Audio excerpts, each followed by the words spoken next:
Muito boa tarde, dia 28 de novembro, estamos no auditório, aqui é o PAF 3, não é isso?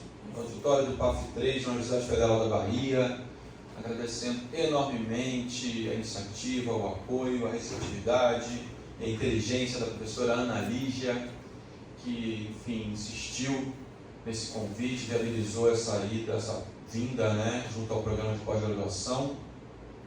Agradecendo também a presença de todos e todas. Ontem foi incrível e hoje vamos dar sequência ao planejamento dos nossos encontros. Eu preparei hoje uma apresentação que talvez dure uns 40 minutos, é uma sequência de 15 slides. Hoje vou me deter mais aos slides com bastante citação. Vamos trabalhar bastante a introdução desse livro, que é a segunda tese de doutorado do Simondon, do modo de existência dos objetos técnicos. Ao invés de ontem, que a gente trabalhou mais conceitos da individuação, um apanhado geral, um pouco da vida do Simondon, hoje a gente vai dar um mergulho mais profundo nas teses da filosofia da técnica do Simondon, mostrando aquilo que eu argumentei em relação a gente prover a cultura com conceitos da filosofia da técnica que permitam a gente avaliar filosoficamente, culturalmente, gerar valor sobre as decisões técnicas que a gente tem a tomar em torno de uma cultura técnica não alienada. Para fazer esse percurso, nós vamos trabalhar a introdução do Simondon com um debate que ele faz notadamente com Karl Marx. Como eu argumentei, e vou retomar isso hoje, o Simondon está falando diretamente com Marx, porque ele retoma o conceito de alienação.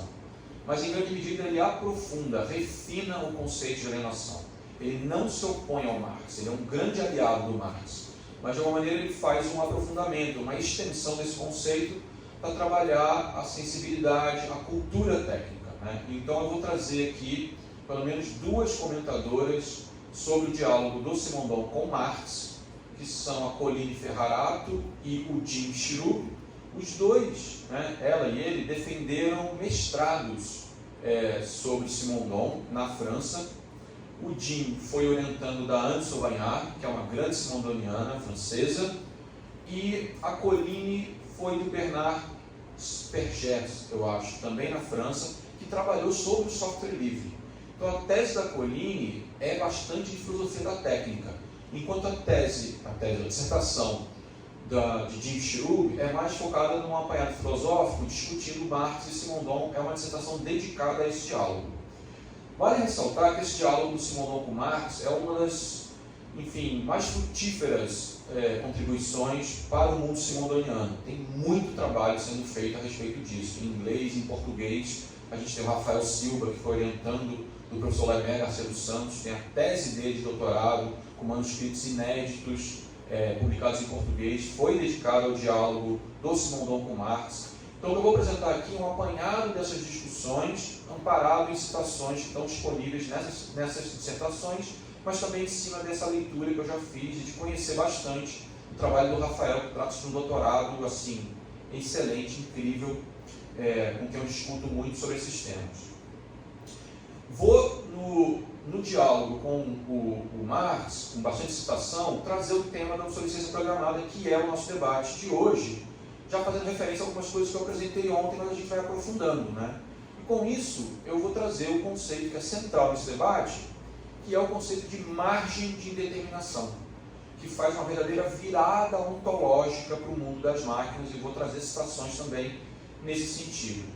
Então, é um condensado, digamos assim, de filosofia da técnica, com amparo na filosofia da individuação do Simondon, trazendo para questões contemporâneas, culturais, bastante cotidianas, em torno da obsolescência programada, que é um regime de mercantilização de consumo, né, dos objetos técnicos, das máquinas, dos celulares, dos computadores, que promove, estimula, se alimenta de uma alienação técnica, e que isso pode ser contornado tanto com um apanhado educacional, que também vou trabalhar, quanto uma aquisição, um entendimento de que a gente pode promover uma luta por direitos, como, por exemplo, o direito ao consumidor, né, de abrir o lacre, que é o oposto do que é colocado aí. Quando a gente abre o lacre dos objetos técnicos, a gente perde a garantia. Então, eu faço uma discussão com o Otávio Moreto, que é doutorando em Direito na UFMG, do qual eu devo ser em breve, inclusive, co-orientador. A gente está nesse trâmite burocrático, que ele trabalha com obsolescência programada, cultura técnica. Ele está numa tese sobre direito, na Faculdade de Direito, na UFMG. A gente acabou de publicar um artigo justamente sobre isso, sobre o software livre ser considerado oposto ao software proprietário do ponto de vista da filosofia da técnica. E o Otávio apresentou uma série de direitos que são correlatos a essa mudança legislativa para a defesa do consumidor, para a defesa do direito das pessoas de terem acesso a entender por dentro as máquinas, os seus elementos, entendê-la como um indivíduo técnico, entender as máquinas como conjuntos técnicos que promovem uma reticularidade que pressupõe uma cultura técnica não alienada, que é exatamente o oposto do que a gente tem. Bom, então esse é o apanhado geral. A ideia é apresentar e a gente vai ter bastante tempo para conversar, mas qualquer coisa que eu apresente, fale, enfim, que apareça nos slides não fique claro, por favor também me interrompa para a gente poder esclarecer e trocar essa conversa, tá bom?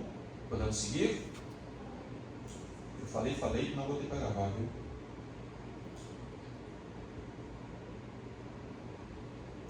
Bom, Gilberto Simondon, aula 2, Universidade Federal da Bahia, 28 de novembro, sexta-feira, Cultura Técnica em Gilberto Simondon.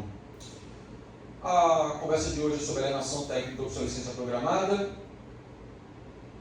E nós vamos abrir com uma citação da introdução do módulo de Ciência de Objetos Técnicos, como eu comentei nesse livro, que foi publicado em 2007 na Argentina e teve a sua tradução publicada no Brasil apenas em 2020.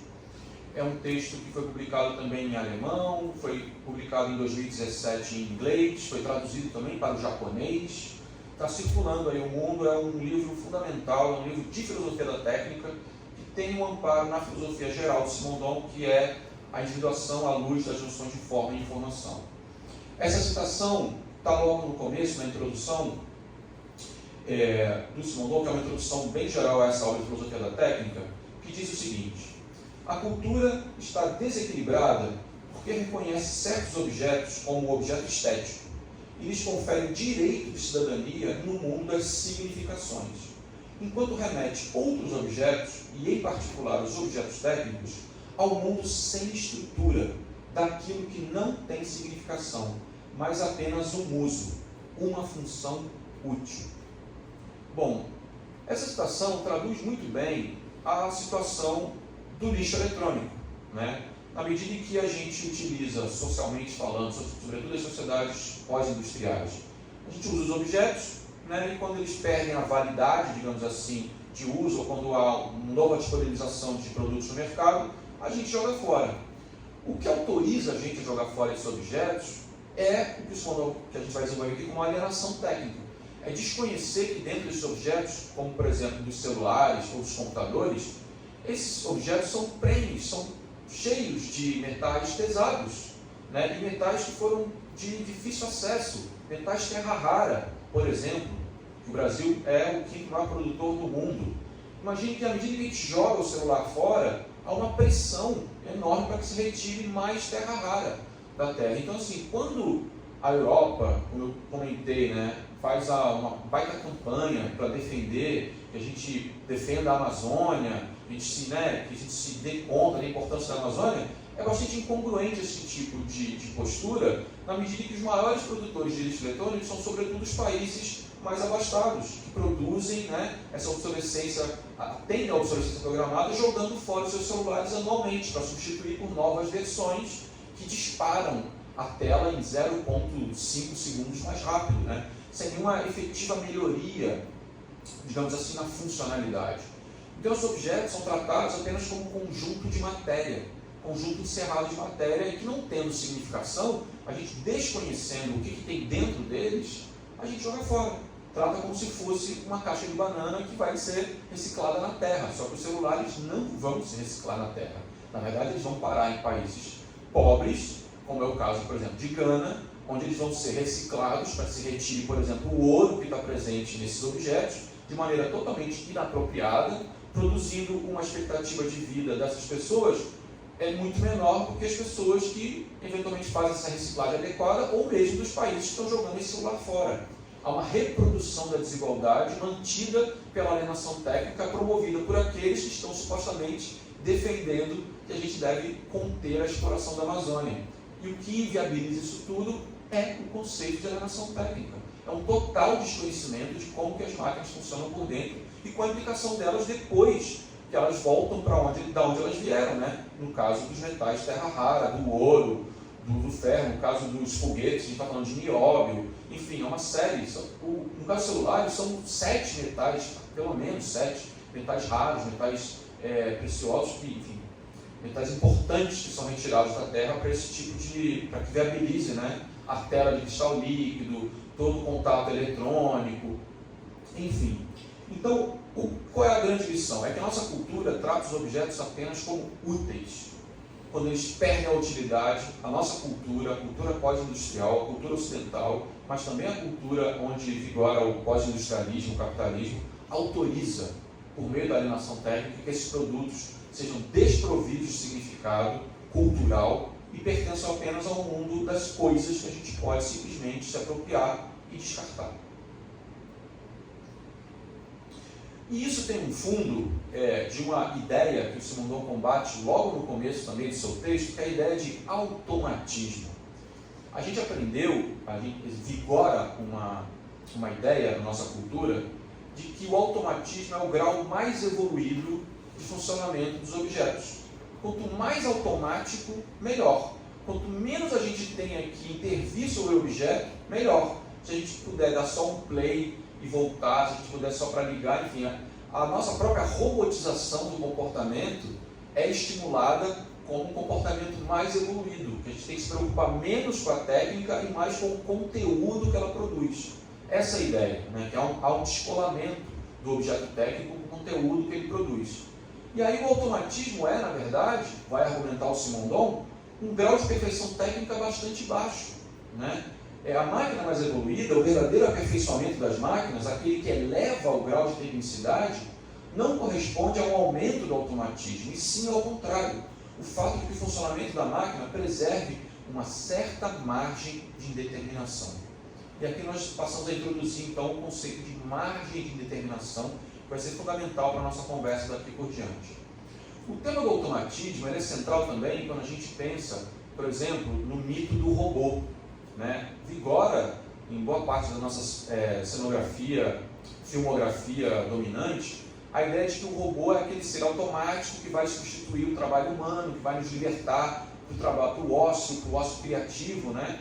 E a nossa relação escravocrata com os objetos é justamente aquela que permite que a gente pense que esses robôs um dia vão se insurgir contra nós, né? A proposta de uma moratória sobre a inteligência artificial vai muito nesse sentido. O argumento dos grandes proprietários, líderes, CEOs da inteligência artificial, faz alguns meses, era de que vamos desacelerar a inteligência artificial, porque dessa maneira como está caminhando, a inteligência artificial vai se dar conta de que eles podem gerir a Terra muito melhor do que nós, então vamos interromper, porque eles vão se insurgir contra nós. Na filmografia isso é evidente também. O filme baseado no livro do Isaac Asimov, publicado em 1949, Eu, Robô, por exemplo, que ganhou aí com Will Smith bastante audiência, vai nesse sentido também, né? Os robôs são organizados e se insurgem contra os seus donos. Fritz Lang também, com a Maria, né? Que é um robô, também vai nesse sentido. O robô ele ganha o estatuto de humano, mas o problema é que um dia esse robô que só tem existência baseada na sua funcionalidade, ele vai se insurgir contra o seu dono. Her, ela, também vai nesse sentido. Tem uma passagem muito clara em que essa inteligência artificial comenta, en passant assim, mas deixa uma mensagem, dizendo que esse problema da morte é um problema de vocês. Nós que não vamos morrer, se dirigindo às próprias inteligências artificiais, nós vamos continuar e vamos melhorar muito as coisas por aqui. Então há sempre uma provocação com a limitação da morte, com a ideia do silício sendo mais evoluído do que o carbono, essa limitação do corpo humano, de que, enfim, as máquinas poderiam então gerir, né, dar conta muito melhor de administrar a Terra, o planeta Terra, do que nós humanos dotados de imperfeições. Outro ponto que favorece esse pensamento sobre os robôs é de que os robôs então podem trabalhar também sem reclamar, sem fazer greve. Se eles são escravos, obedecem a ordens, então a ideia é de que eles seriam, né, esse automatismo deles de funcionamento, baseado talvez nas 3 leis do Asimov, enfim, né, não se insurgindo contra o seu senhor, ou seja, resguardada essa rebelião default, né, por programação. Seria ótimo que a gente tivesse então um mundo em que os robôs pudessem substituir o trabalho humano e liberar os humanos para o ócio criativo, né? Então essa ideia é muito forte na nossa sociedade. Mas diz Simon Dow que na verdade isso reflete um grau muito menos evoluído de tecnicidade, que o mais evoluído é o aberto. E aí eu passo a tratar, por exemplo, da comparação entre o software proprietário e o software livre, né? Como eu já comentei e explicito agora novamente.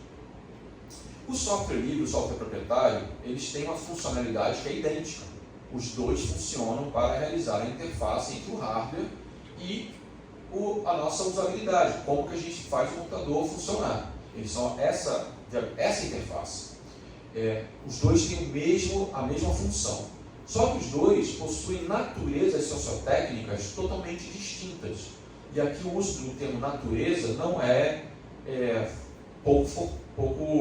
não é casual, ele é bastante oportuno.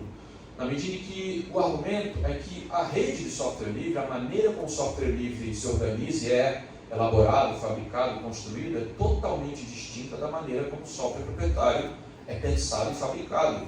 Ou em termos conceituais, a gente já vai passar isso, como ele é concretizado. O software livre é, por excelência, um software aberto. Ele tem uma margem de determinação muito maior do que o software proprietário. Porque o software proprietário é uma caixa fechada, uma mercadoria que a gente não sabe o que roda lá dentro, como é que funciona lá dentro. E o software livre, ao contrário, é previsto por licenças de propriedade intelectual que, para ele ser publicado, para a gente poder fazer download de um software considerado software livre, uma das liberdades que é prevista por patente, por legislação, é que a gente tem acesso ao código-fonte.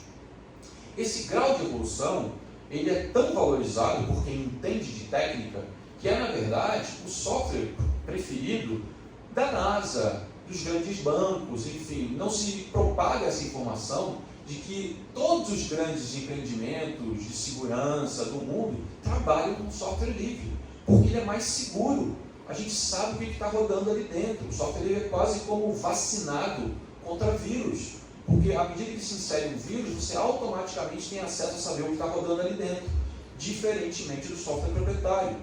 Boa parte das ações de um grupo, talvez conhecido na internet por Anonymous, se vale do grande parque instaurado de software proprietário, porque se consegue inserir dentro de janelas, bugs, backdoors do software proprietário, os vírus que vão contaminando a rede e ferindo a segurança dos computadores, porque nós, com o software proprietário, não sabemos o que está rodando ali, e ele tem entradas muito fáceis para quem é detentor do conhecimento, como hackers, de como que entram nesses softwares.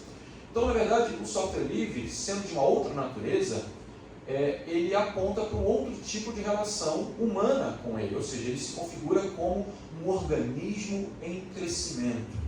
Não por acaso, o software livre é o software indicado para a gente reciclar os computadores. Os bancos, grandes empresas, a cada ano trocam seu parque de computadores para novos computadores, muitas vezes ganhando inclusive licenças gratuitas, como é o caso das universidades brasileiras, que ganham as licenças gratuitas das grandes empresas proprietárias, um pouco para adestramento ergonômico, cognitivo desse público. Qual é o interesse de uma grande empresa em oferecer gratuitamente uma licença que custa da ordem de R$1.000, R$2.000? Não é abrir mão ou fazer caridade. Imagina, é mais para a universidade, para grandes bancos. Isso poderia aferir muitos recursos. Ao contrário, há uma clareza dessas empresas que, na medida em que elas oferecem a estudantes em formação o acesso exclusivo a esse tipo de software, ela está preparando um verdadeiro exército de pessoas para o mercado de trabalho adestradas, desculpem o termo, mas é um pouco isso, essa é a função do acesso a esses computadores, a esse tipo de software. Porque quando chegarem ao mercado, elas vão estar habilitadas a trabalhar apenas com esse tipo de software, né? E as universidades, por sua vez, não se dão conta, por causa inclusive da alienação técnica, que talvez fosse preciso comparar, trazer outras opções junto às universidades para que a gente não tivesse o comportamento, a ergonomia, a relação com os computadores, digamos assim, adestrada ou codificada a partir exclusivamente de uma licença proprietária, seja ela de uma empresa como a Microsoft, ou da Apple, ou outra por qualquer razão.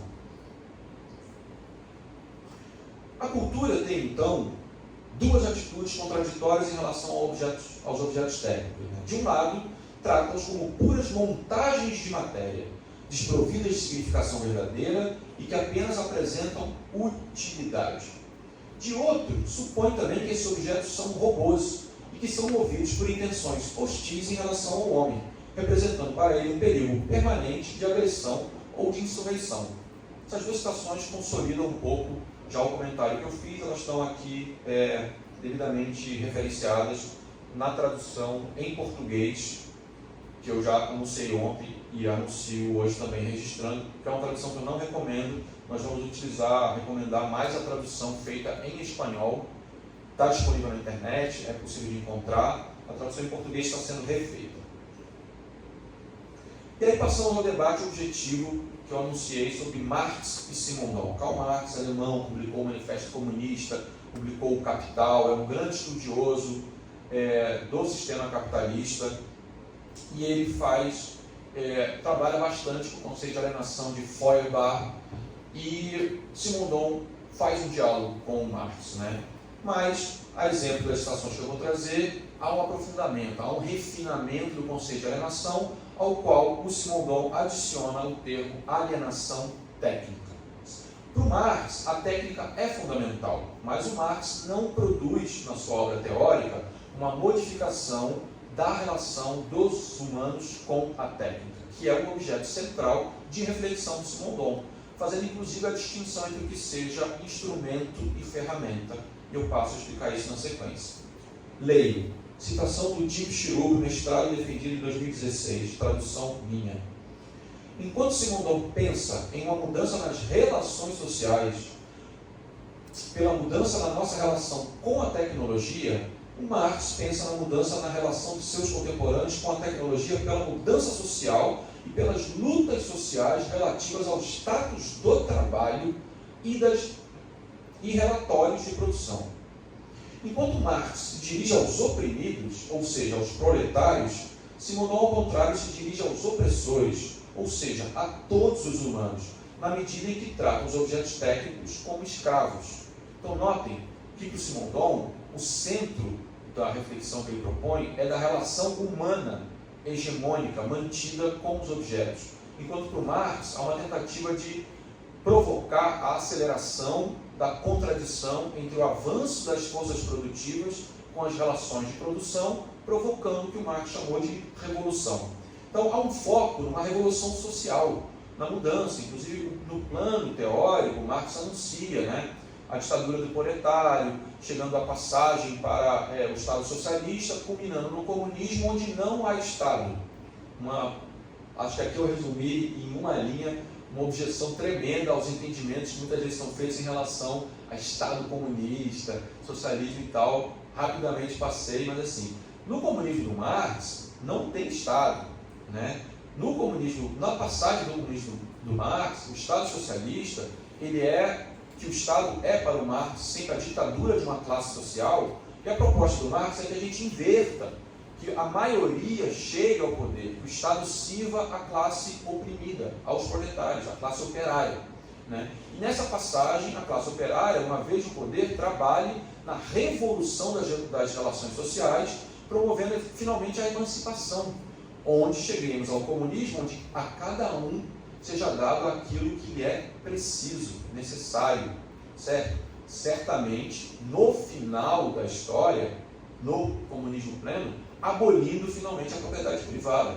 Mas até lá, de novo, em uma aula rápida de ciência política aqui, há um caminho longo a percorrer, né? A propriedade privada é uma evolução da propriedade pública, né, como foram os cercamentos, né, nasce ali a propriedade privada, assim como a abolição dela também pode ser uma evolução, enfim. Mas esse é o foco do Marx. O que o Simondon está apontando é que a nossa relação escravocrata, a nossa relação de senhores da técnica, que a gente herdou como uma relação do nobre para com os súditos, né, aqueles que dão ordem. No artigo 53 de Simondon, publicado em 20 de novembro, um dia depois da publicação da questão da técnica do Heidegger, o Simondon coloca em seu artigo Iniciação Técnica para uma Formação Humana Completa. E eu vou tratar disso nos próximos slides sobre a questão da educação.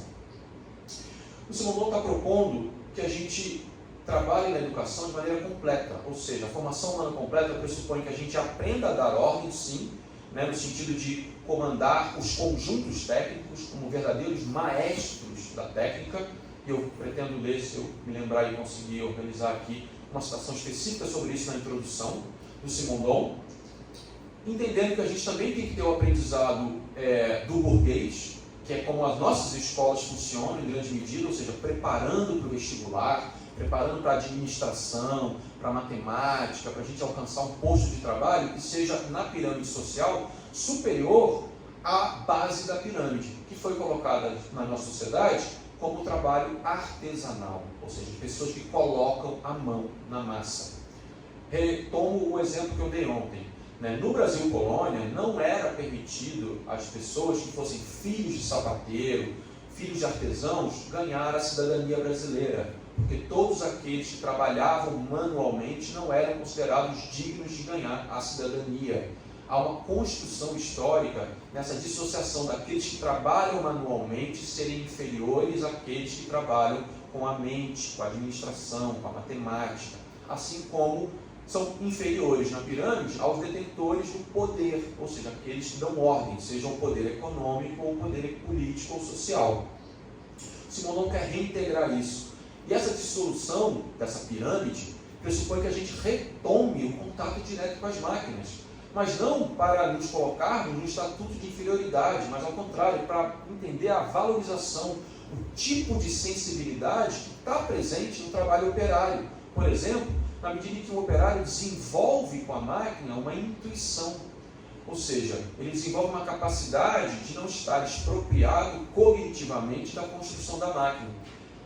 A crítica do Marx, por exemplo, à divisão do trabalho, vai um pouco nesse sentido, dizendo que, olha, uma das expropriações mais cruéis da divisão do trabalho é que o trabalhador, no final da cadeia produtiva, ele não sabe construir o carro inteiro. Ele é especializado em construir a porta, em construir o motor e tal, ou seja, há uma expropriação cognitiva, há um processo de alienação deliberado. Mas, ao mesmo tempo, e isso o Simondon nos autoriza a ver e a dizer, o trabalhador que trabalha manualmente, ele sabe, então, intuitivamente, na lida dele cotidiana, que de repente ele pode substituir um parafuso, que ele pode substituir uma peça por outra peça, que é o que eu anunciei ontem, retomo agora, o pensamento do bricoleur, a ideia que a gente tem de fazer uma gambiarra. A gambiarra no sistema simondoniano, ela é uma evolução sensível, ela é a valorização de um conhecimento tácito, de um conhecimento intuitivo, da gente solucionar problemas com aquilo que a gente dispõe na nossa mão.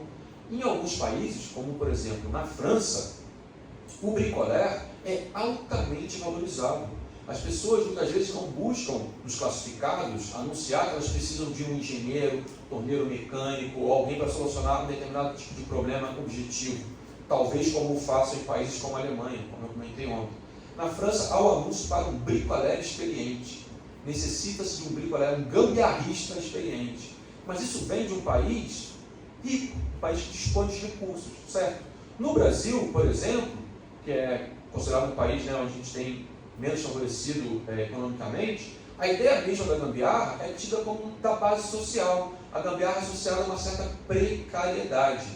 Apenas um ponto de vista artístico, estético, de pessoas que valorizam esse tipo de conhecimento, ou têm uma sensibilidade mais aguçada, somos capazes de perceber a astúcia, né, a beleza de uma gambiarra bem feita, toda uma estética envolvida num carrinho improvisado, né, numa porta bem feita, numa adaptação de uma bicicleta, enfim. há muita gambiarra no nosso país, né? Como há, por exemplo, em Cuba, por outras razões, por conta do embargo econômico, para manutenção toda da infraestrutura industrial, há que se fazer constantes reparos na infraestrutura deles, nas máquinas e tal. Então há muita gambiarra em Cuba e soluções belíssimas, coisas incríveis, claro, para uma sensibilidade voltada para isso. Porque a nossa cultura, ao contrário, a cultura mercantil, a cultura capitalista, valoriza a última versão, muitas vezes alienada, a última versão do último cromo lançado do último carro, que as pessoas são indicadas a trocar anualmente, ao carro 2025, o carro 2026. Mas funcionalmente esse carro muitas vezes não apresenta alterações técnicas, funcionais, nenhuma. Não há um melhoramento objetivo, melhoramento de freio, um dispositivo mais seguro, ou alguma inovação do ponto de vista, há uma venda estética, não à toa muitas vezes se colocam modelos do lado de carros, enfim, o carro é um objeto estético, mais do que meramente funcional. Desse ponto de vista, o Simondon considera que a locomotiva, por exemplo, guarda uma tecnicidade muito mais evidente do que o carro, porque o carro, ao contrário, ele é maquiado. Não por acaso, os carros são tornados obsoletos quando há, por exemplo, o enferrujamento de todos os seus parafusos, porque a pintura foi colocada sobre eles e não é autorizado o reparo desses parafusos, enquanto o motor continua em pleno funcionamento. Então você tem a condenação do conjunto técnico baseado no desconhecimento, no desfavorecimento dos elementos técnicos que poderiam estar sofrendo reparo constante e permanente. Ou seja, o objeto técnico mais evoluído é aquele que pertence à sua atualização permanente. E nós podemos fazer isso, reivindicar isso culturalmente, mas isso também pode sair de fábrica. Mas, claro, não há o interesse do fabricante em manter isso, né, desse reparo permanente, porque interessa ao fabricante vender o conjunto técnico inteiro, gerando, portanto, como consequência, uma quantidade absurda, crescente de lixo. Lixo que não pode ser reciclado, para desespero, por exemplo, do nosso querido teórico Nego Bispo. É por isso que o Nego Bispo faz a objeção ao artificial e em oposição ao orgânico, porque ele percebe que o orgânico é possível reciclar, o orgânico volta para a terra. Como diz Dana Haraway, a questão do humus, da gente ser humanos, no sentido de sermos humus, nós somos reciclados. Agora, o ciborgue, o acoplamento humano-máquina, ele peca, ele tem um problema de como que a gente vai enfrentar o silício, como que a gente vai enfrentar essa componente, esse acoplamento, onde não é possível reciclar. Ou melhor, onde a reciclagem pressupõe uma sensibilidade criativa que entenda que o mais evoluído é o aberto e que ele pode permanecer na nossa cultura de maneira constante se a gente investir uma sensibilidade para que ela permaneça, a despeito do mercado dizer que ele perdeu sua funcionalidade, da gente criar, a partir da nossa cultura nova, a plurifuncionalidade, desviar a função prevista pelo mercado para novas funções, né? Abrir a máquina, sermos autorizados a tirar o lacre do fabricante para fazer reparos e incrementos na própria máquina, o que é desautorizado, muitas vezes legalmente, né? Se romper o lacre, você perde a garantia, perde a assistência técnica, ou do lado cultural, com aquela relação absurda de parou de funcionar a internet, a gente liga para a assistência técnica e ela pede para a gente ligar e desligar o modem da tomada, né? É uma relação praticamente insultuosa. De fato, segundo a estação de Cherub, né, Simondon se esforça para pensar a tecnologia como uma categoria plural, onde os objetos técnicos, como eu falava aqui, têm diferentes modos de existência e ele tenta pensá-los em sua própria dimensão técnica. Marx, ao contrário, os inclui sob a categoria única de meios de produção. De novo, quando Simondon fala, né, os objetos técnicos têm diferentes modos de existência. Eu retomo um exemplo que me parece muito esclarecedor. Quando se pensou na caneta Bic, se fabricou a caneta Bic foi pensada para ter uma funcionalidade, escrever, né, no papel.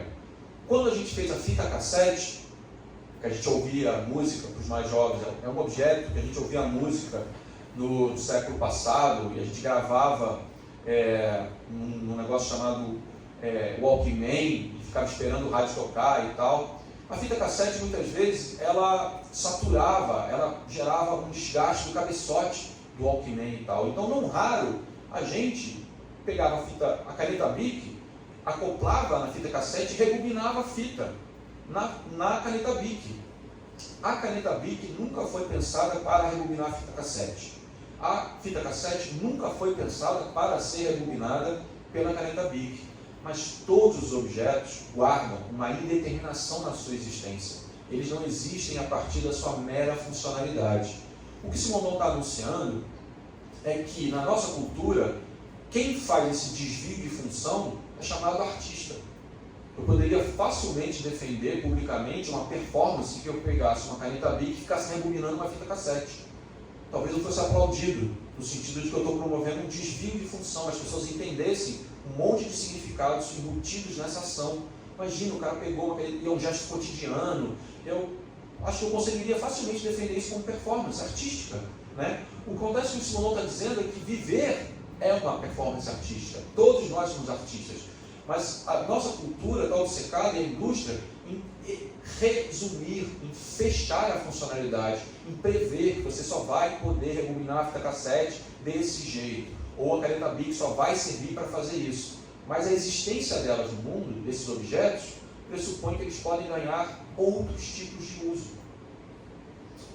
Marx e Simondon, então, divergem no sentido de que um ainda concebe a relação dos humanos com a natureza, no modo de apropriação, enquanto Simondon pensa na relação dos humanos com a natureza no modo de comunicação. E aí nós voltamos ao tema que é central nisso, que é essa tese de Simondon, do modo de existência dos objetos técnicos.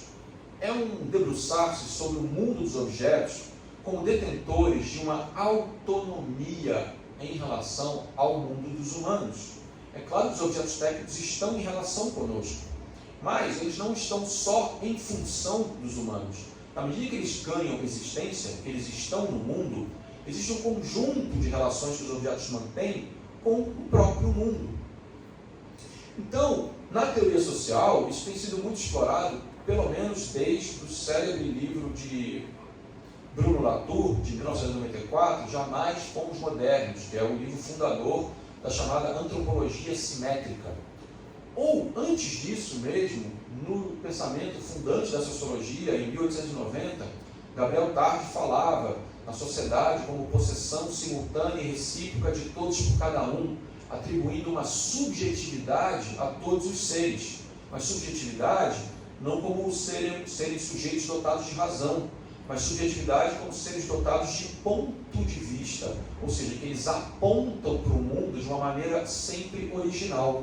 E é isso que está previsto nessa sociologia, nessa teoria social, que pressupõe todos os atores como agentes ativos da sua própria existência.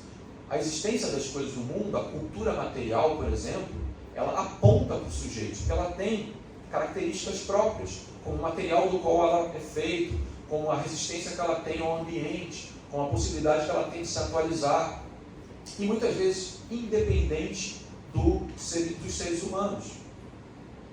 Essa ideia da comunicação do Simondon também é muito central, quer dizer, além de desantropocentrizar, olha a palavra longa, a gente vive um antropocentrismo, né? A ideia do sujeito esclarecido, eu vou falar um pouquinho disso do Heidegger, né? Existe uma ideia de que nós somos os grandes senhores da humanidade, porque nós pensamos, temos um pensamento racional. Isso vem desde Descartes, tem uma certa ideia de que o ser humano está no centro da produção de conhecimento e tal. Hoje, a inteligência artificial isso está sendo um pouco já descentralizado, né? Já se inclusive questiona, de uma maneira talvez errônea, equivocada, apressada. Né? A inteligência artificial tem uma grande capacidade de processamento de dados, mas daí a considerar isso uma inteligência, né? Pressupõe um certo vitalismo, uma capacidade sensível que as máquinas não têm. Mas isso é outro tema. O tema aqui, agora a ser explorado, é essa ideia da comunicação entre os seres, ao invés de uma apropriação. A ideia de apropriação ainda está muito em vigor, uma certa soberania do humano sobre a natureza, uma certa centralidade do humano sobre a natureza. A ideia de comunicar, da gente ter uma comunicação, é um pouco descentralizar, inclusive o conhecimento. Isso, por exemplo, quando a gente trata das plantas, aí eu atendo ao pedido da professora Analise, na medida do possível, trazer um pouco a pesquisa do que eu faço sobre as plantas mágicas, né? Existem trabalhos sendo feitos com plantas, né?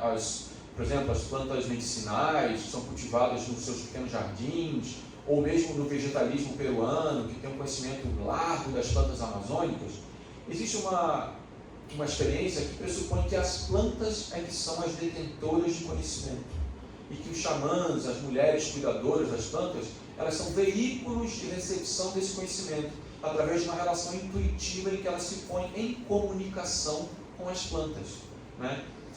De outra maneira dizendo, né, tem muitos estudos científicos, isso já indo para um lado mais radical, mas de um lado mais científico, é patente, há uma produção crescente sobre como que as plantas são inteligentes, como que as plantas conseguem adaptar a sua trajetória, por exemplo, em torno de onde tem sol, né? Se a planta é colocada, ela muda a sua direção, né? Ou seja, essa capacidade, a adaptabilidade da própria planta é muito grande, da planta se aproximar de uma outra planta, de onde ela está plantada, da gente plantar plantas que uma se sobrepõe à outra, né? Criando essa simbiose entre as plantas, enfim.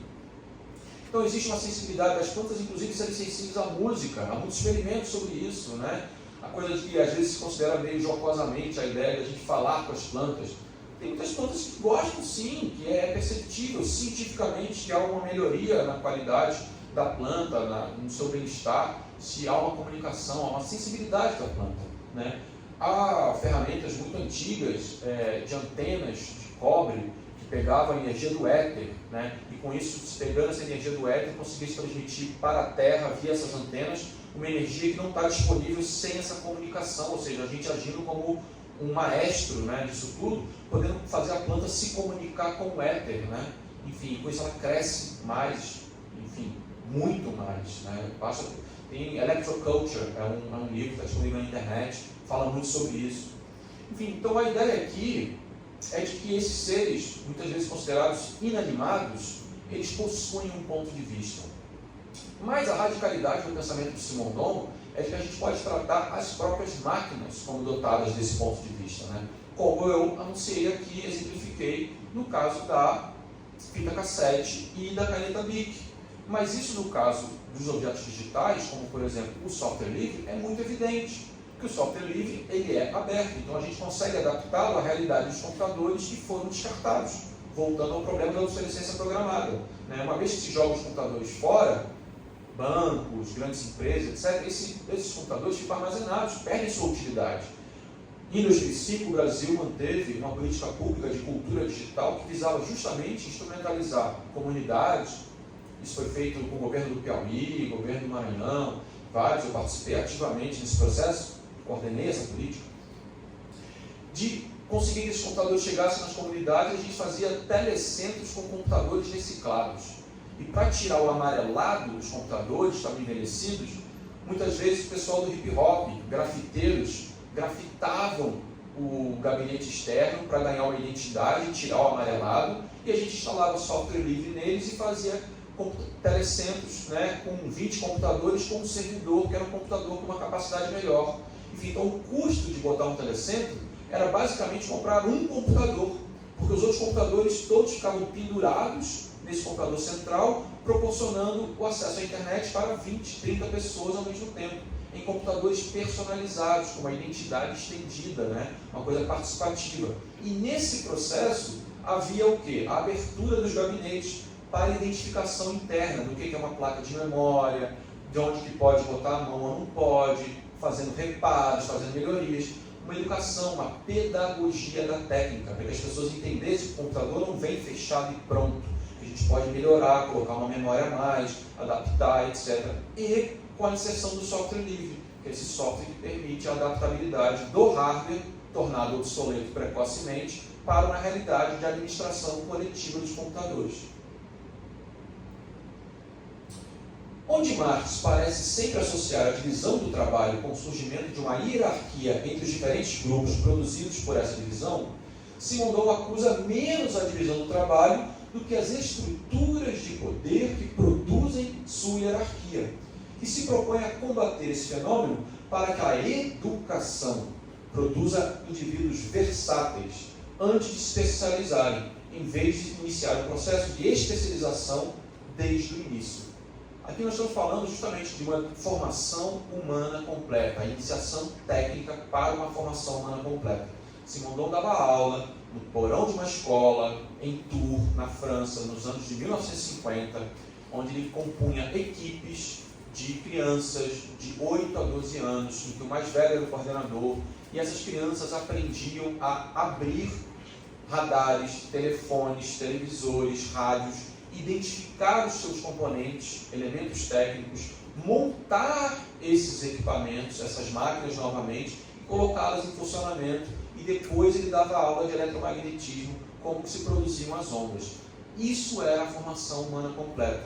Nós poderíamos estar investindo nisso em nossas escolas hoje, como por exemplo, utilizando os celulares, esses objetos absolutamente onipresentes na nossa vida, né, dotados de elementos que fazem parte do nosso meio ambiente, que pressionam a extração, né, a poluição do nosso meio ambiente, permitindo a identificação desde a primeira infância, né, das crianças, ao que é o ouro contido numa ligação, ao que é a ligação, como é que se faz o cristal líquido, né, quais são todos os elementos que compõem terra rara, que são, né, tão importantes, cuja extração depende de mercúrio, que polui a terra, é de difícil acesso, enfim, realizando um entendimento sobre toda essa cadeia operatória de produção desses objetos, e com isso permitindo que desenvolvesse essa sensibilidade para o reparo, ou desalienando desde da infância essa ideia de que a gente vai jogar fora. Uma criança vai saber sensivelmente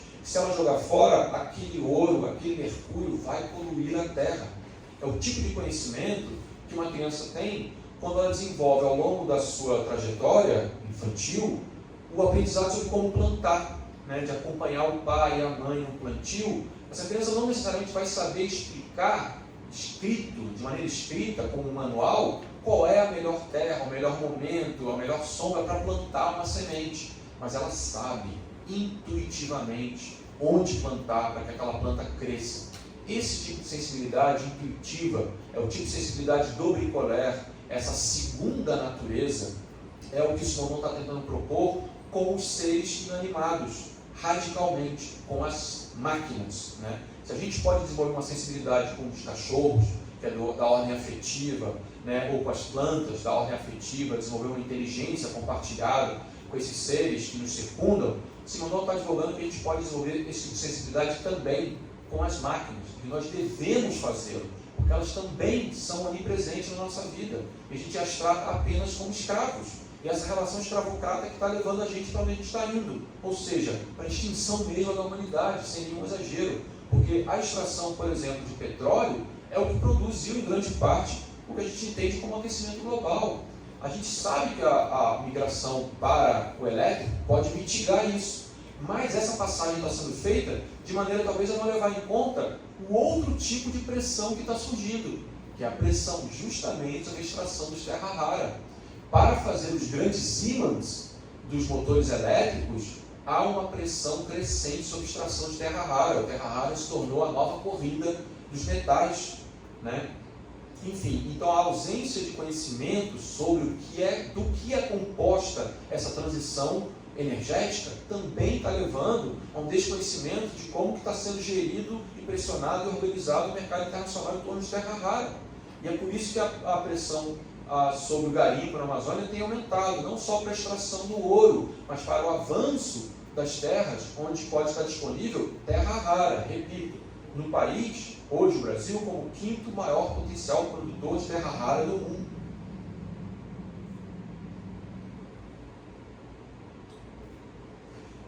Marx e Simondon. Marx adota, portanto, um determinado ângulo para pensar as técnicas. E esse ângulo não é técnico, é um ângulo inteiramente econômico e social, das máquinas, como meios de produção. É por isso que Marx não se afirma como especialista em técnica, embora atribua à técnica um papel determinante. Na verdade, Marx ainda pensa no objeto técnico e na máquina como se pensa em uma ferramenta. As máquinas só existem na medida em que atendem às necessidades dos humanos. São ferramentas que superam a limitação do organismo humano. Ou seja, para o Marx, a máquina ainda é um apêndice, um acoplamento. É ela que estende o gesto humano. E quando o Jim Cherub e o Simondon estão fazendo essa distinção entre instrumento e ferramenta, e é por isso que há um entendimento de que o Marx está falando só de ferramenta, É porque o instrumento é aquilo que, para o Simondon, modifica a percepção do mundo. Ao contrário da ferramenta, que estende o gesto técnico. E boa parte da nossa confusão sobre o progresso tecnológico é essa.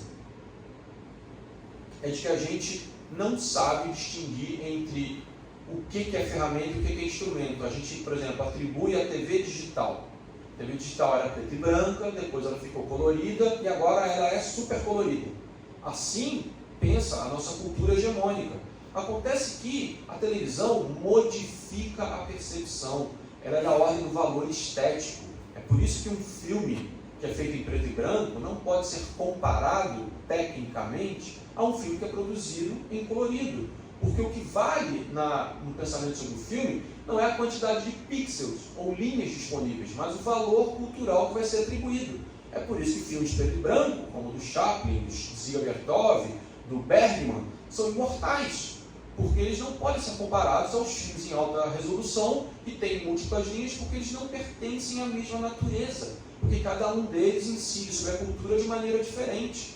Seria um assinte cultural, alguém escrever, algum crítico em algum lugar, que um filme do Dziga Vertov, do Chaplin ou do Bergman é menos evoluído tecnicamente do que os filmes que estão sendo projetados em altíssima definição nos cinemas. Da mesma maneira, a nossa TV digital não pode ser considerada mais evoluída tecnicamente por deter mais linhas, na medida que ela está proporcionando o acesso a mais pixels. Ao contrário, ela é uma nova mídia. A TV digital tem outras funcionalidades que a TV analógica não tem, mas a nossa confusão sobre o modo de evolução técnico, atribuindo à televisão digital o mesmo lugar da evolução da ferramenta, é que permite essa confusão.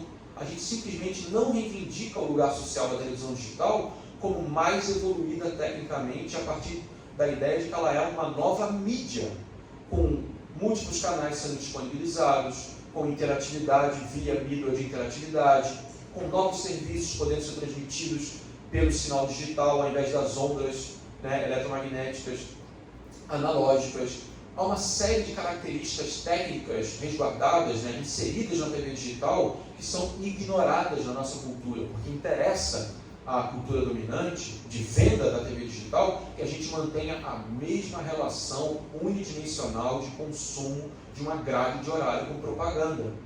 O grande competidor da televisão tem sido historicamente o quê? A internet. Porque a gente pode navegar na internet, adaptar ela à nossa realidade, a internet não tem propaganda. Agora imagina se a televisão digital começa a ganhar características de interatividade plena como tem a internet. Isso desmonta a disputa pelo bolo publicitário. As televisões perdem a ideia de que elas podem vender uma propaganda no intervalo do Jornal Nacional, porque as pessoas vão estar navegando nos conteúdos interativos. Isso criou-se um obstáculo ao acesso das pessoas pela televisão comercial, enquanto as TVs públicas, como por exemplo da Argentina, investiu enormemente na interatividade. A interatividade do padrão brasileiro na Argentina é muito mais desenvolvida do que no Brasil, porque lá a TV pública fez um investimento na interatividade das pessoas com os canais públicos.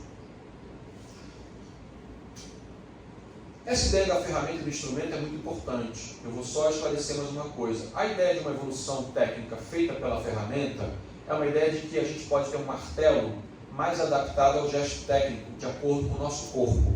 Isso é válido, por exemplo, para crianças, pessoas mais fortes, menos fortes, enfim, de homens e mulheres e tal. Na medida que a gente tem um martelo mais adaptado ao gesto, ou seja, ele é maior ou é menor, a gente consegue colocar no corpo a medida da evolução técnica. O corpo é quem diz como é que essa ferramenta está evoluindo, como que se dá o progresso técnico. A passagem para o instrumento é que a gente não dispõe mais do corpo como medida da evolução técnica. A evolução técnica do instrumento vai para outro lugar, vai para o campo dos valores éticos e dos valores estéticos. Essa passagem é fundamental, e é por isso que o Simondon vai pensar justamente o tema da ética e da estética para a valorização da evolução técnica, onde ele vai desenvolver o conceito bastante complexo de tecnicidade.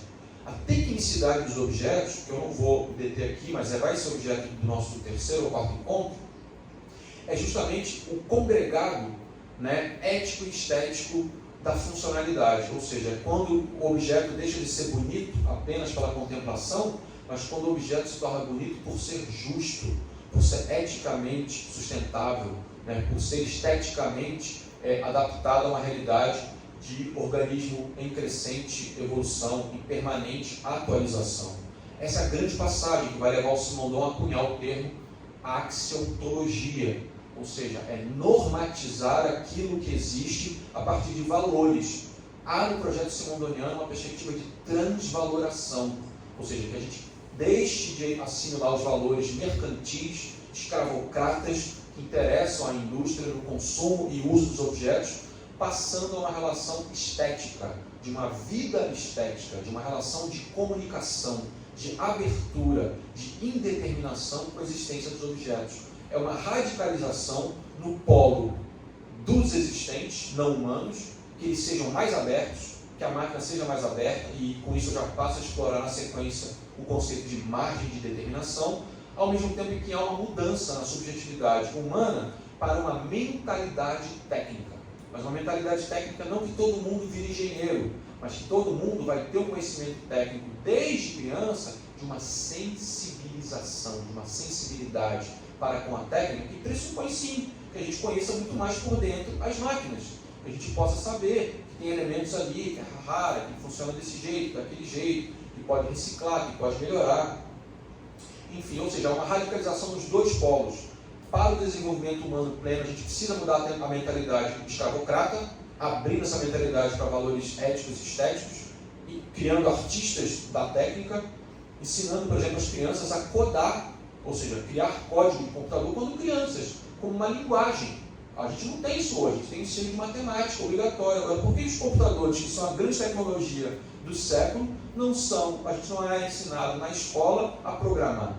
O mídia de interatividade da TV digital, Ginga, foi pensado para ser uma linguagem nua, que é uma linguagem original, que é de acesso às crianças, aos adolescentes do ensino médio.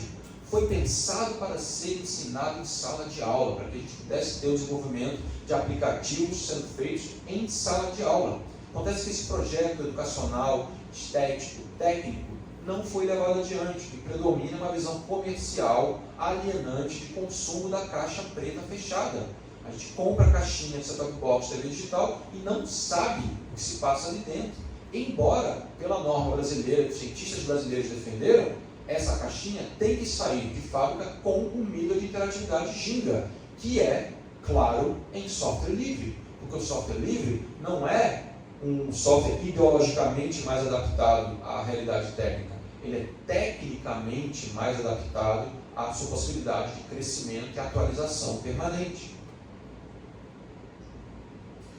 Com isso, eu chego ao conceito de biointeração e metaestabilidade, que eu trouxe o biointeração do Nego Bispo, justamente, né? Embora, como eu já comentei, ele faça uma crítica aguda em relação à distinção entre o artificial e o orgânico, né? A aproximação que a gente está fazendo, e eu já manifestei ela aqui algumas vezes, é de que a gente possa pensar as máquinas como seres orgânicos, em crescimento, em constante aprimoramento. Isso, é claro, é uma metáfora, mas essa metáfora se faz importante, porque justamente a gente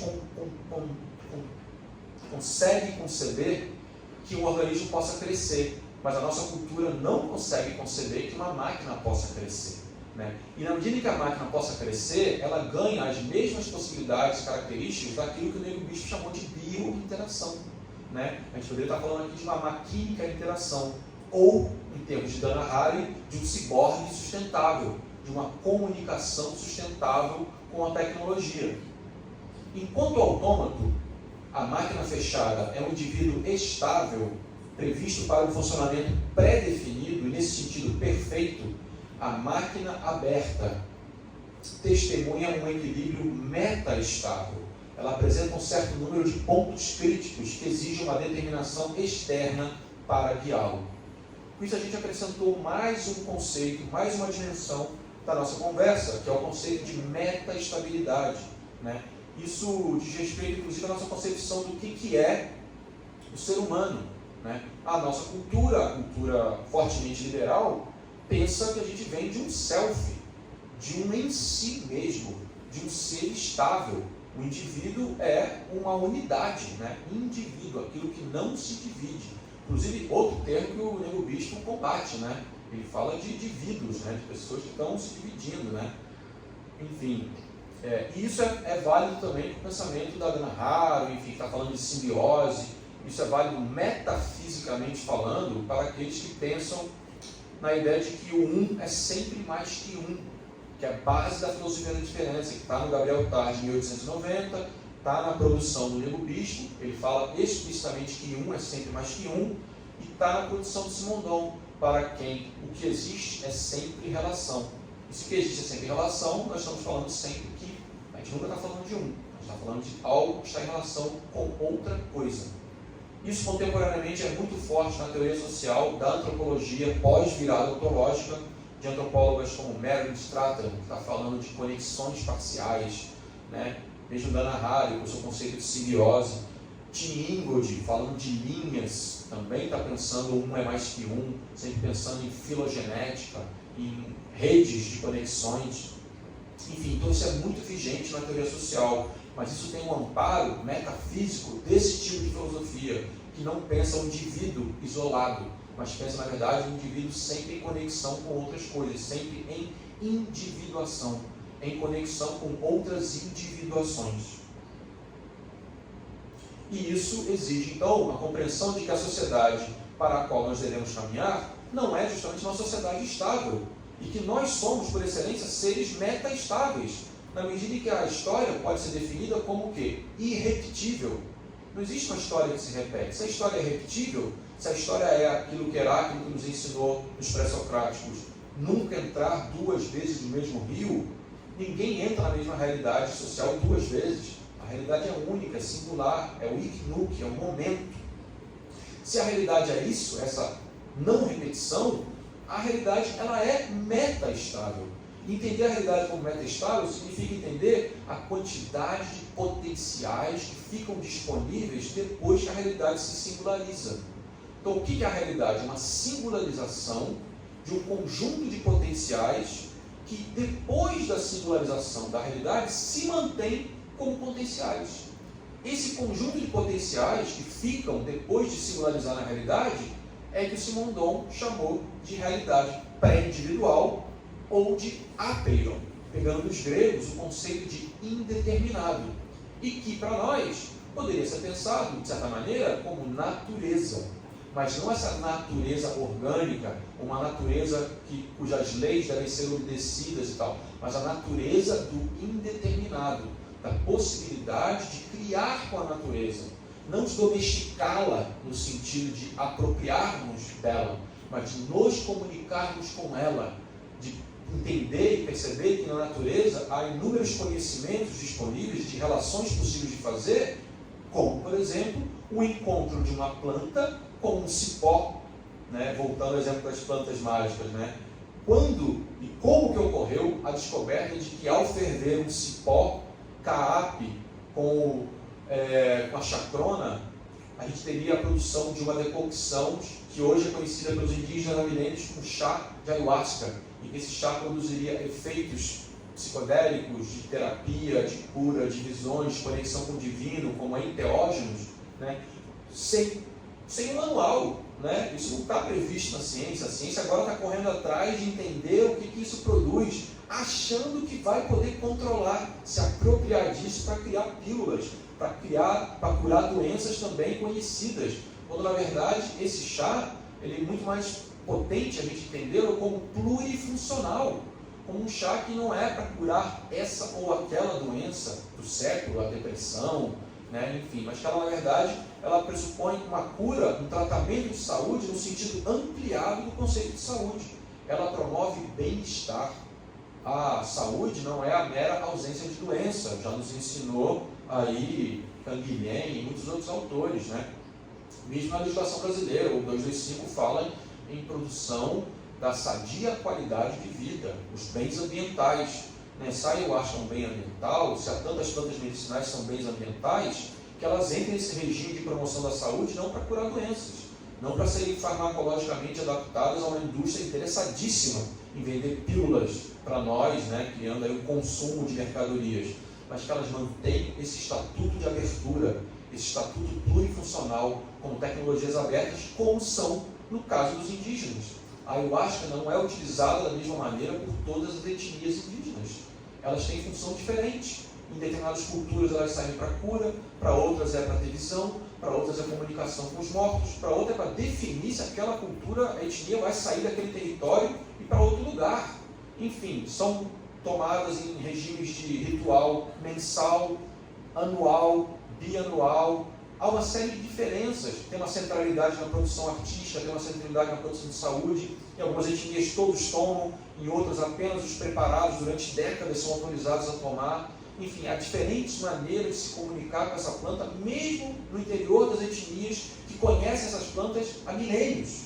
E de repente a cultura ocidental descobriu que essas plantas têm poder curativo para as doenças ocidentais e querem controlar, fechar, promover o modelo da automatização sobre essas plantas em laboratório para promover a cura de doenças que nós conhecemos como doenças ocidentais. Enfim, então há um desequilíbrio evidente. Entender a metaestabilidade e a tecnologia das plantas como uma tecnologia aberta e por isso mais evoluída, colocaria a gente num outro regime de interação com essas plantas, sem, por exemplo, expectativa. Ninguém entra num ritual de ayahuasca 2 vezes. Ninguém pode dizer qual vai ser o efeito promovido para essas plantas numa pessoa. Ela pode ter desde uma experiência excelente, maravilhosa, de contato espiritual e abertura e visão, enfim, como narra a literatura, bem como ela pode passar por uma peia, que é um estado de purga, que é um estado de limpeza, com alta incidência de acessos vomitivos, diarreicos, né, que podem ser traduzidos pela farmacologia como produzidos por determinado tipo de reação química, mas que são interpretados e causados na cosmologia indígena como regimes de limpeza corporal e limpeza espiritual. Agora, a questão é, não se trata mais de pensar essas plantas ou a reação ao contato com essas plantas como sendo um ou outro. Acho que o que está sendo convidado aqui é que a gente pense que essas plantas podem ter essa compreensão plurifuncional. Na verdade, elas são oriundas desses regimes diarreicos, vomitivos, de contato espiritual, de maneira plurifuncional. As plantas podem produzir regimes de efeitos plurifuncionais, causarem efeitos no nosso corpo biológico de maneira a provocar diarreia e vômito, e ao mesmo tempo que podem produzir efeitos psicológicos, né, e divisão, etc., psicodélicos, era a palavra que eu estava buscando, né, ao mesmo tempo. A ciência pode ajudar a entender determinados tipos de efeitos baseados na concentração, de que tipo de planta foi utilizada, que tipo de efeito foi dado sobre o corpo de maneira objetiva. Mas a ciência é muito obcecada em regimes de controle de causa e efeito para um tipo de funcionamento. Quando, na verdade, essas plantas podem ter, na compreensão proposta aqui, seu aspecto plurifuncional dimensionado. A gente pode se auxiliar, entender a produção dessas plantas, a decocção de maneira mais controlada, mas os efeitos dela não podem ser pensados à luz de uma tecnologia fechada com uma caixa fechada, porque não é assim que funciona na realidade. Chegamos ao famoso binômio da filosofia da técnica, entendido mundialmente aí como os grandes filósofos da técnica no mundo hoje, Mr. Martin Heidegger e Monsieur Gilbert Simondon. Simondon nunca publicou diretamente nada sobre Heidegger, dialogando diretamente, assim como ele não o faz com praticamente nenhum autor. Há sempre entrelinhas, subentendidos, etc. Mas, na pesquisa que eu venho realizando há 2 décadas, eu encontrei uma nota em que Simondon dispara um comentário sobre Heidegger, e a primeira nota no livro Sobre a Técnica, que é uma coletânea feita por Nathalie Simondon, pós-mortem do Simondon, mas que o Simondon, no texto dele que ele publicou, ele faz essa nota, ele anuncia a objeção que ele tem em relação ao entendimento do Heidegger sobre a técnica. Primeiro, o comentário do Simon Mills, um inglês que escreveu uma tese de doutorado sobre objetos digitais, trabalhou a técnica no ambiente do software. Para Heidegger, a tecnologia é alienante para o homem porque o distancia da essência da verdade.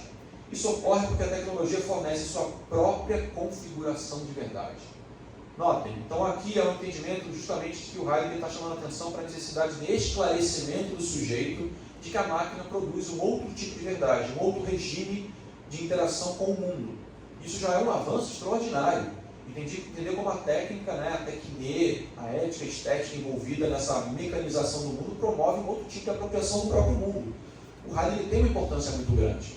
Mas, diz o Simondon, o ponto de vista do uso, das condições de uso, da utilidade, da usabilidade, termo referente à tradução do termo heideggeriano de Zeug, que é treco, coisa em alemão, no ser e tempo, no parágrafo 15, traduzido como utensílio, assim como na tradução publicada na PUF 64, não fornece informações sobre o próprio ser técnico, mas nas representações e atitudes em relação a ele, do ponto de vista econômico, social, psicossocial. O uso é, pelo menos em parte, independente da realidade técnica do objeto, do que ele é objetivamente e até do que ele foi feito. Notem, Simondon está anunciando aqui claramente a distinção do pensamento que ele propõe ao que ele denominou de modo de existência dos objetos técnicos. Essa é a tese dele. Ele está preocupado em a gente desvelar como que os objetos técnicos ganham autonomia, têm seu próprio regime de existência, independente das culturas ou da usabilidade ou de serem considerados utensílios, independente do esclarecimento do sujeito promovido pelo Heidegger. O Heidegger quer que o sujeito se esclareça para entender que a técnica modifica a realidade. Simondon está dizendo, ok, temos acordo, os objetos modificam a realidade. Agora, qual o potencial desses objetos de modificar a realidade, independente daquilo que o humano acha que é a modificação da realidade para ele? Essa é a diferença fundamental. Os objetos não existem a priori do que o humano faz com eles. Os objetos existem porque eles existem no mundo e têm indeterminações. Entender o modo de funcionamento e as relações que se depreendem a partir da existência dos próprios objetos, independente do humano, é a grande passagem. E ele termina com a nota, independente até do que esse objeto foi feito. Note a profundidade dessa breve alusão aqui, essa citação, ou seja, saber que o celular mudou o mundo, que a gente agora vive conectado, a gente precisa de guia na rua, porque senão a gente vai atropelar alguém, porque a gente está usando o celular enquanto anda. Enfim, esse regime de onipresença do celular é evidente. Isso Heidegger ajuda a gente a pensar, que é o que as campanhas estão dizendo aí. Tira o celular da escola, tira o celular, bota controle de tela no seu celular, quanto tempo você está usando. Isso é do regime da usabilidade. Agora a gente continua sem saber do que o celular é feito, como que ele produz um outro regime de existência que provoca a pressão sobre a extração dos elementos dos quais ele é feito. Isso continua alienado, a gente não sabe, a gente não é ensinado isso, tá? Porque o celular continua sendo um conjunto de matéria com utilidade. E quando ele perde a utilidade, a gente joga fora. Ou seja, há uma evidente cisão entre o pensamento que esclarece o sujeito para a importância da técnica e o que o Simondon propõe como entendimento da técnica por dentro, da concretização da técnica por dentro. Essa é a grande contribuição e que vai para o nível educacional. Parece que o Heidegger está falando no nível cultural, social, filosófico, de esclarecimento das pessoas. Como se a gente pudesse dar aula de filosofia aqui e ficar debatendo o quanto celulares, a gente está alienado nos celulares, botando fotografias nossas em lugares impróprios, consumindo horas e horas. Então a gente poderia ficar debatendo horas e horas o conteúdo, de como isso mudou a nossa vida, de como isso, os algoritmos estão contaminando as nossas preferências, como os algoritmos ajudam a gente a melhorar a performance, piorar a performance. Há uma série de decorrências do conteúdo disso nas nossas vidas que é evidente. Agora, entender como os algoritmos funcionam por dentro. Poder fazer a governabilidade dos algoritmos. Fazer com que os algoritmos sejam antirracistas, antimisóginos. Governar isso, botar isso na pauta.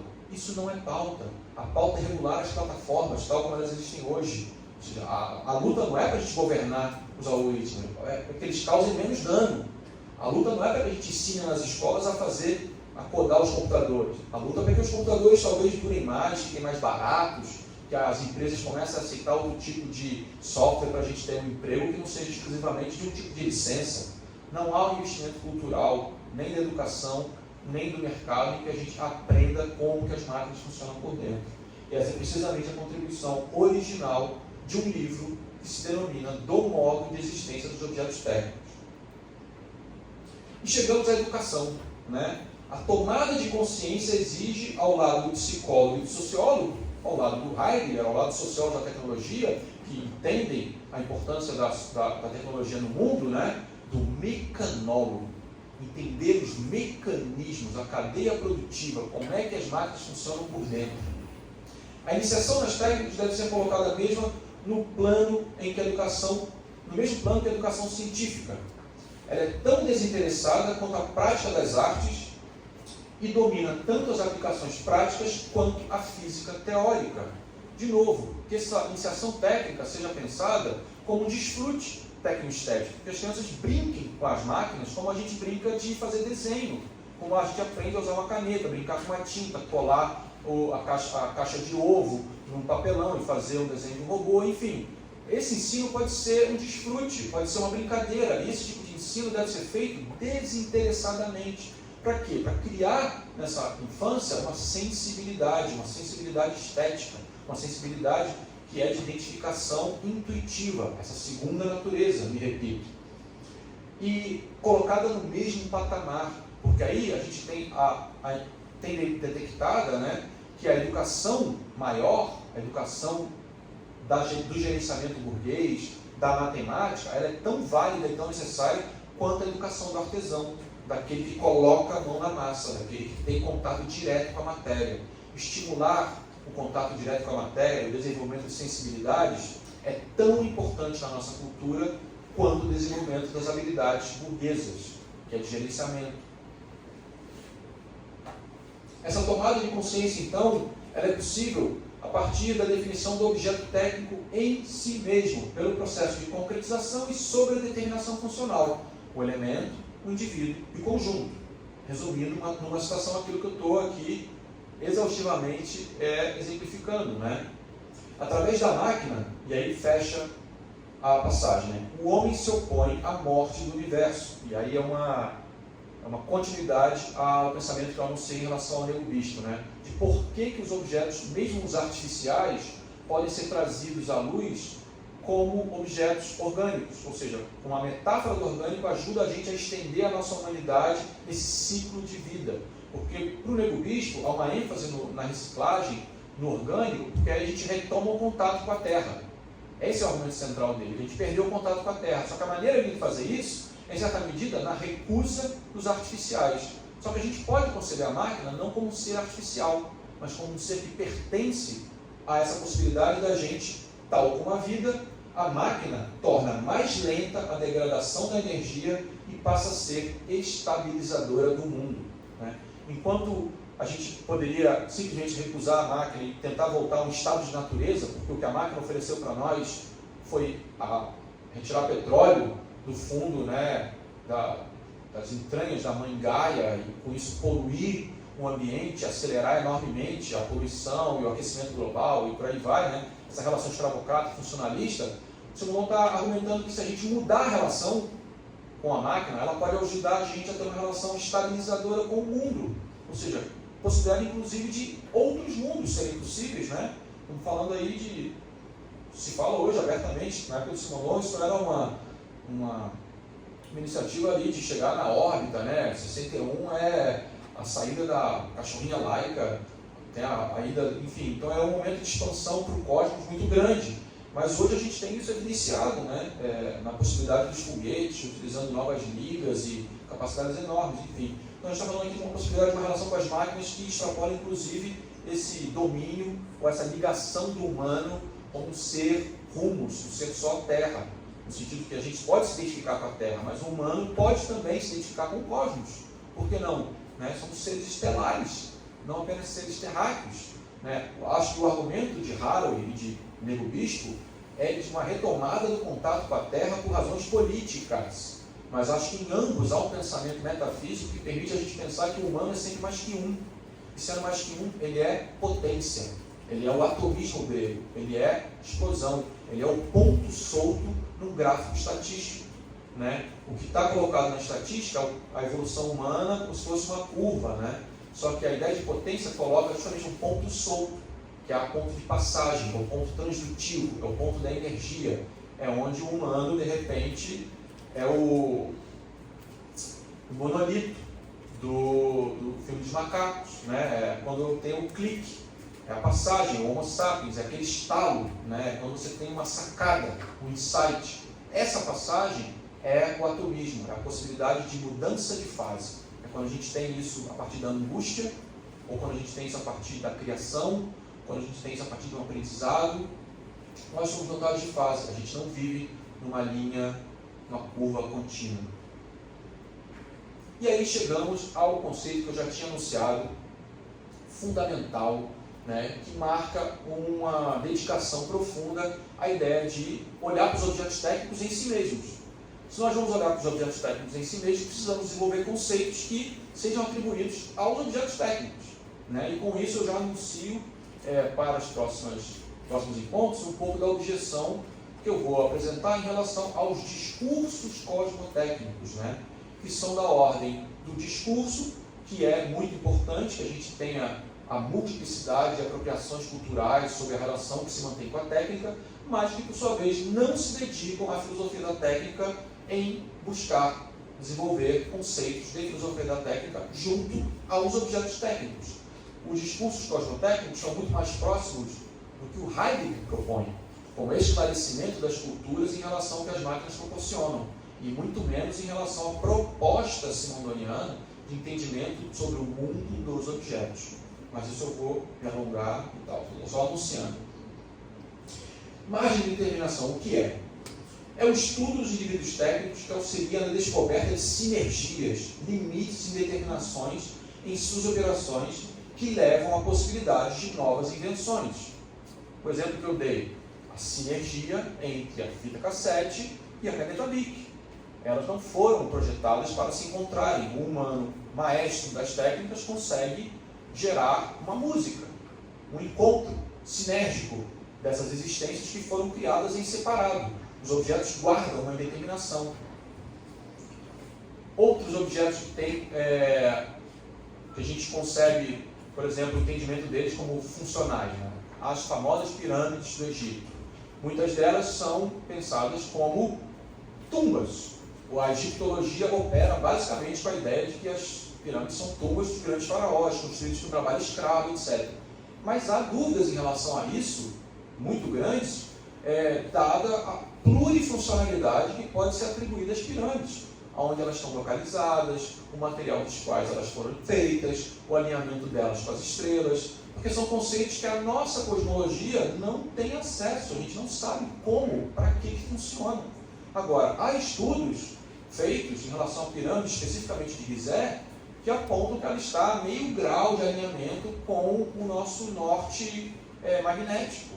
Um tipo de obra daquela, nós hoje não temos tecnologia para fazer. A gente não consegue construir um objeto daquele tamanho com 0,5 grau de erro em alinhamento com o norte magnético da Terra. Muito menos em cima de uma linha telúrica no centro da Terra, muito menos com aquele tamanho, com peças de milhões, milhares de toneladas. Enfim, é inconcebível. As pirâmides do Egito, especialmente essas maiores, mais antigas, são um enigma, né? E as pessoas se dedicaram a estudá-las, e aí eu estou falando de papers publicados em jornais de física, por exemplo. Foram lá em 2016 e publicaram um paper dizendo que essas pirâmides estão em funcionamento eletromagnético, que elas estão emitindo ondas, né? Enfim, então elas estão funcionando. Então, assim, a pirâmide pode ser pensada como uma tumba. Foram encontrados faraós enterrados lá e tal. Mas por que elas não podem ser plurifuncionais? Por que elas não podem ter tido outra função? Há livros argumentando que as pirâmides também funcionavam para purificação da água, ligadas por corredores, aquedutos distantes quilômetros, né, da fonte, e aí elas poderiam gerar. As paredes das pirâmides de Gizé são feitas de quartzo. O quartzo é conhecido como excelente condutor elétrico. Né, a gente tem a tal da tumba dentro de Gizé, que é considerada um lugar como se fosse um túmulo, é também traduzida como um grande capacitor. Ela tem exatamente o tamanho de um capacitor na nossa cultura, na transmissão de carga elétrica. Então, assim, há muitos indícios, elementos técnicos que hoje são compreendidos na nossa cultura que podem traduzir esses grandes objetos, monumentos, né, gigantescos, dos quais a gente há pouco tempo não sabia nem para que serviam, e hoje já estão ganhando alguma claridade, alguma clareza sobre para que eles eventualmente podiam funcionar em alinhamento. Sabe-se que no topo da pirâmide de Gizé tinha um cone de ouro, e que o ouro é um condutor elétrico maravilhoso, que é óbvio, ao longo dos séculos, milênios, esse cone de ouro foi roubado, sumiu, né? Mas enfim, era essa, a pirâmide era espelhada, enfim, ela espelhava o sol. Tem uma série de especulações sobre que tipo de energia poderia ser transmitida por essas pirâmides, não só a energia elétrica, no sentido como nós entendemos, mas um tipo de energia que para os egípcios, que dão nome a 64 sentidos, diferentemente dos nossos sentidos, estão, né, sexto sentido, né, são 5 sentidos mais um sexto, né, 7. Os egípcios dão nome para 64 sentidos, né? Então vai saber que tipo de energia estava sendo transmitida ali e para qual sentido ela estava indo, né? Enfim, então uma série de limites linguísticos, cosmológicos, que impedem a gente de entender o funcionamento dessas máquinas. Porque não dá mais para conceber um negócio daquele tamanho, que teve um investimento enorme, como se fosse um monumento para enterrar um faraó. Isso, do ponto de vista do investimento humano, de tempo, realmente é difícil acreditar. A gente investe esse tipo de tempo e energia para construir hidrelétrica, certo? A gente bota anos, milhares de pessoas, milhões de reais para fazer isso. Faz sentido? Faz. Por quê? Porque está gerando energia elétrica. A gente interrompe o rio, né? Expulsa um conjunto de indígenas dali, mata um monte de peixe, destrói um monte de árvore, mas vale a pena. Porque a gente está gerando energia para uma galera. Esse é o argumento, certo? O custo vale a pena. Faz sentido a gente pensar que os caras construíram um negócio daquele tamanho, com trabalho escravo, para botar um faraó dentro? Enfim, são dúvidas que estão pairando na pesquisa sobre o Egito há muito tempo. A margem de determinação supõe, nesse sentido, que as máquinas têm esquemas flexíveis que lhes permitam tornar-se sensíveis, né? E aí, por sensível, vamos chamar a atenção para aquilo que eu falei sobre o software livre, né? Uma abertura, uma possibilidade dele se sensibilizar à realidade do hardware. Ele não vai exigir tanto de processamento do hardware, porque ele já sabe que o hardware não dá conta de processar aquela informação, aquela edição de áudio, aquela edição de vídeo, aquela renderização na mesma velocidade que os hardwares mais potentes. Então ele adapta a sua realidade técnica ao processamento viável do hardware. Essa é a sensibilidade que o Yuki e o Rui estão falando. Para deixar claro aqui que eu considero o Yuki um grande pensador com uma grande contribuição.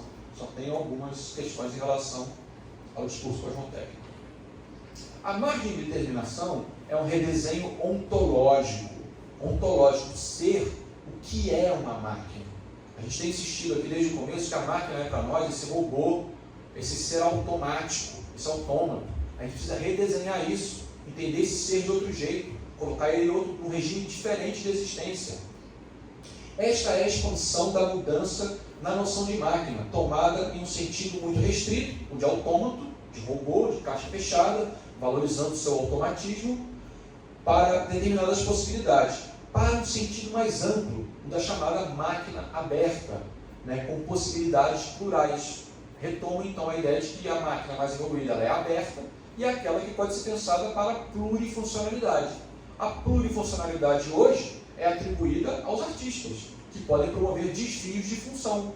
Um artista pode botar um urinol dentro de uma chamada disposição dos independentes em 1917, Duchamp. Revolucionou a arte virou conceitual. A gente pode botar qualquer coisa dentro do museu e chamar isso de arte. Porque a gente desviou o uso. Isso não está dizendo que o objeto artístico tem lugar, então qualquer coisa tem lugar artístico. Agora os objetos técnicos, coitados, não. Eles são escravos. Parou de funcionar, a gente joga fora. Né? A gente não bota um set-top box de TV digital no museu e chama aquilo de arte. Agora, por que esse mesmo set-top box não pode ser pensado como uma escultura no centro da sala? Por que ele não pode ganhar um lugar de beleza estética, um design novo, talvez, mas também com uma mudança de relação com ele, pensando que ele tem outras funcionalidades que são muito valorizáveis. Traduzindo, aquilo que era belo, contemplativo, passa a ganhar o estatuto de estético por ser justo, por ser ético, por ser sustentável. Simondon se opõe à teoria da informação de Wiener, né, que publicou em 1950, 49, a teoria da cibernética, que hoje está em vigor, com sua teoria das máquinas com margem de determinação, que consagra uma colaboração, mais do que uma identidade essencial entre o homem e a máquina. Traduzo, né? A ideia dos algoritmos, por exemplo, que estão presentes nos celulares que avaliam a nossa performance. Há uma ideia em vigor que é muito interessante, que a gente está sofrendo um julgamento do algoritmo que ele é impessoal, certo? Quando o algoritmo diz para você, você caminhou tanto, você fez tanto, de acordo com o seu peso, com a sua altura, com o seu estado de saúde, se você fizer isso, isso e isso, talvez você vai melhorar o seu desempenho, vai ficar mais saudável. Então a gente está acolhendo esse tipo de avaliação como uma coisa justa, uma coisa boa, certo? Porque está melhorando a nossa própria performance a partir de algo impessoal. Não é um médico dizendo, avaliando, né, dizendo que eventualmente faça isso, faça aquilo, está baseado no juízo de valor, no conhecimento que ele tem. É uma certa impessoalidade muito valorizada no algoritmo. Mas isso não nos leva a uma colaboração constante com o algoritmo de colocar sobre ele valores humanos, como, por exemplo, de considerar concretamente ChatGPT. Eu já fiz experiência e faço constantemente para atualizar.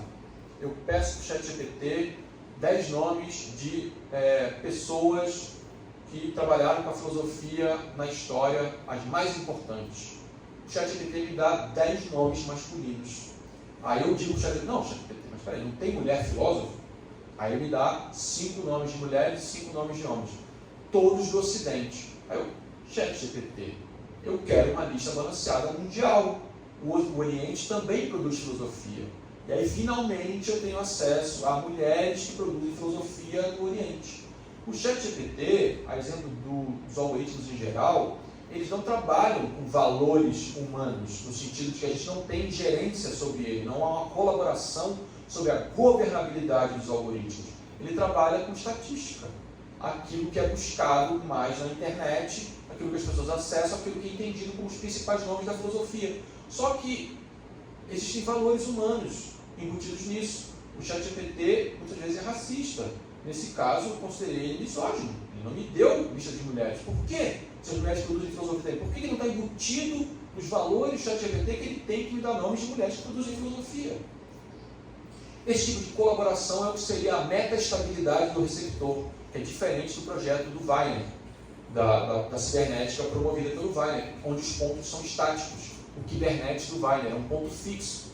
É um algoritmo funcionando a partir de valores concebidos pelo programador. De novo, um afastamento radical entre nós, réis mortais, e os técnicos conhecedores da língua dos computadores, que estão lá por dentro codando com os seus valores. Eles sabem que reproduz valores, sejam eles estatísticos ou não.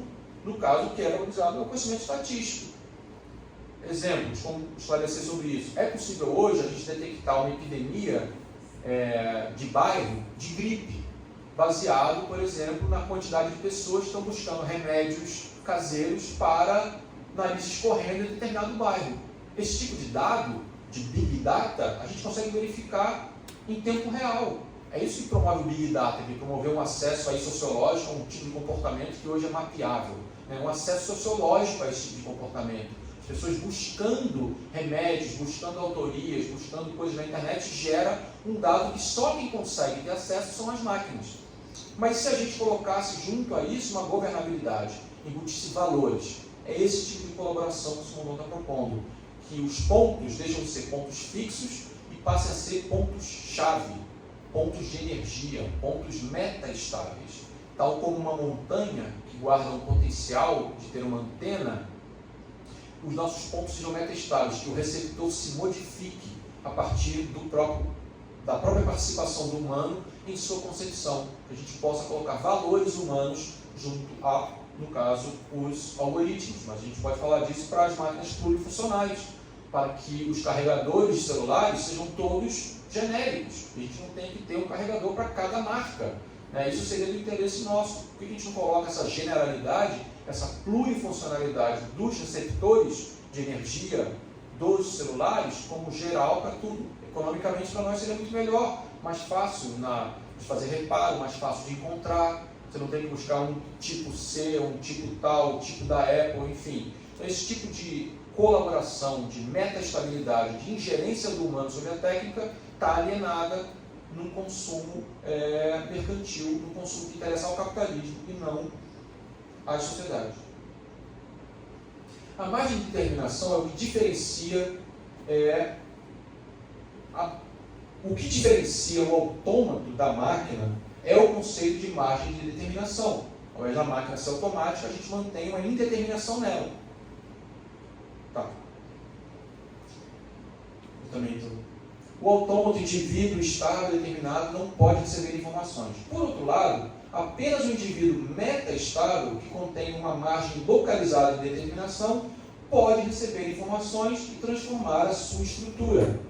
A margem de determinação intervém para resolver um problema de mal entendido da visão ontológica da máquina.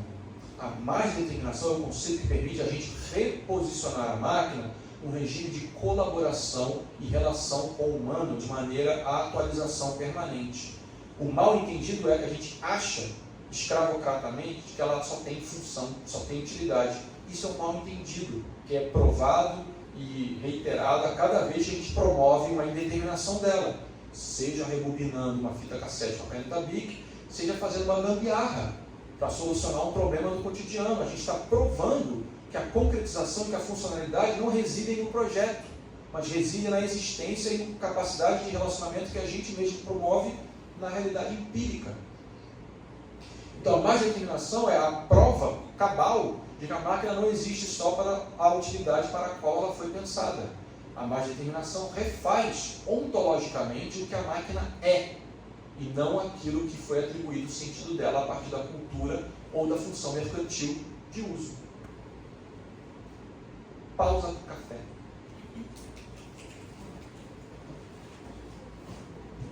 Uma hora e meia. Tem uma lista, gente. Tem assim. Eu não aceitei, mas eu estou escrita. Mas pode colocar. Eu pauso? Então nem sei se gravou. Acho que gravou. Tá gravando, peraí. Então vamos lá. Aqui dá o pausa. Aqui, ó.